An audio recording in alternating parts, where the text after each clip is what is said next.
Somaliland iyo Taiwan ayaa maanta kala saxeexday heshiis iskaashi oo ku saabsan horumarinta tiknoolajiyadda casriga ah oo labada dhinac ay iska kaashanayaan. Kulankan lagu kala saxeexday heshiiska ayaa waxa goobjoog ka ahaa safiirada Somaliland iyo Taiwan labada dhinac u kala fadhiya mas'uuliyiinta wasaaradda isgaarsiinta iyo sidoo kale mas'uuliyiin ka socday komishanka maamul wanaagga iyo xubno kale. Ugu horreynna waxa halkaasi ka hadashay Aamina Xuseen Maxamed, agaasimaha guud ee wasaaradda isgaarsiinta oo heshiiskani faahfaahin ka bixisay.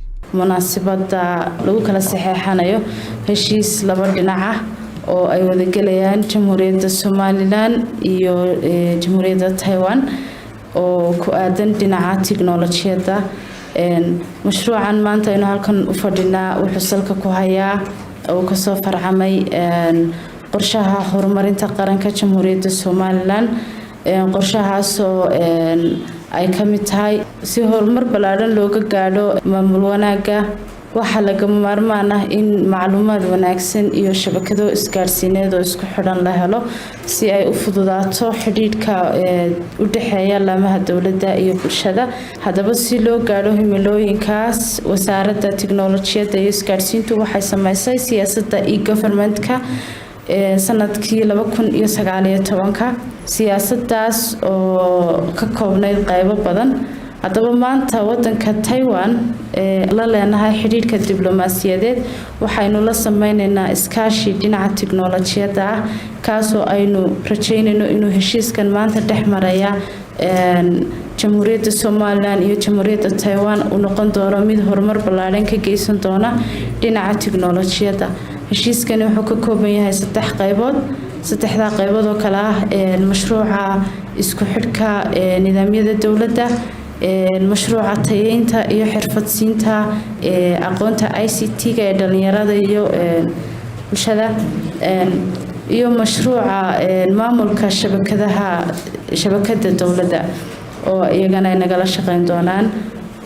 Jamhuuriyadda Taiwan iyada oo inala mid ah dal inala mid ah oo ictiraafaysan heerka ay maanta joogto waxay ku soo gaadhay adeegsiga tiknoolajiyadda iyo horumarka ballaaran ee ka sameysay tiknoolajiyadda. wasaarad ahaan waxaa noo qorshaysan oo nu doonaynaa inaanu Somaliland ka dhigno Taiwan-ta labaad ee geeska Afrika. waxaan u mahadnaqayaa safaaradda Taiwan sida wanaagsan ay noogala shaqeysay hirgelinta mashruucan iyo intii uu socday wada hadalladu. safiirka Taiwan u fadhiya Somaliland Lu Chenhua ayaa isaguna halkaasi ka hadlay. Establishing ICT centers to train officials and the local people how to use technology for more effective governance.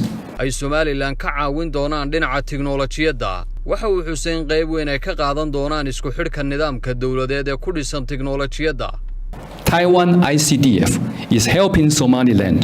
safiirka ayaa sidoo kale sheegay in iskaashiga iyo sanduuqa horumarinta caalamiga ee loo yaqaano Taiwan ICDF ay Somaliland ka caawin doonto dhinaca horumarka. aniga oo ka faa'iideysanaya fursaddan qaaliga waxaan Somaliland la wadaagayaa in Taiwan ICDF ay siiyeen Somaliland mashruuc waxbarasho oo bilaasha. aad baan u soo dhaweynayaa xiriirka wanaagsan ee ka dhaxeeya Somaliland iyo Taiwan. waxaan rajaynayaa in heshiiskani uu noqdo mid midho dhala. geestiisana waxaa halkaasi ka hadlay safiirka Somaliland u fadhiya Taiwan, Ambassador Maxamed Xaaji Maxamuud. I'm so delighted that Somaliland and Taiwan are working together on the ICT sector, which is very, very important. And I hope that Somaliland will utilize this kind of cooperation. We are also, not only Somaliland is utilizing and benefiting Taiwan, Taiwan is also benefiting Somaliland in money terms. waxa uu soo dhaweeyay heshiiskani dhinaca tiknoolajiyadda ay gaadheen labada dhinac, isagoo oo sheegay in mid walba dhankiisa ay faa'iido u noqon doonto.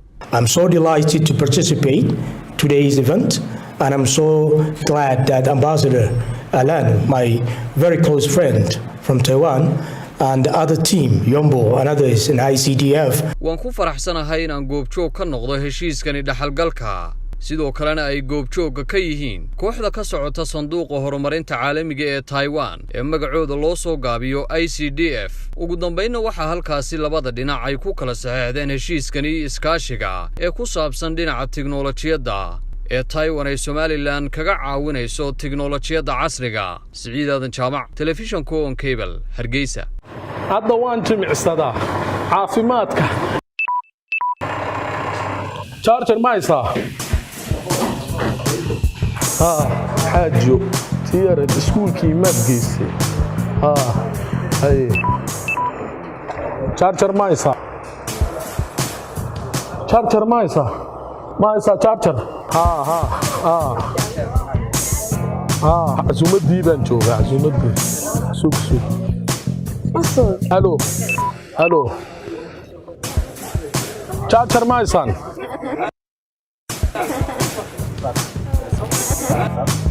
wanniyo maxaa kaa qaldan maanta oo dhan telefoon baad ku hadlaysaa chargerna waadna weydiinaysaa aniga hayla yaabina waxaan isticmaalaa adeega muraad ee shirkadda Somtel oo bishii oo dhan aan ku hadlo $3 oo kaliya waxaad isticmaali kartaa adeega muraad ee Somtel oo aad ku heli karto bisha oo dhan $3 oo kaliya hadal oo hadaalin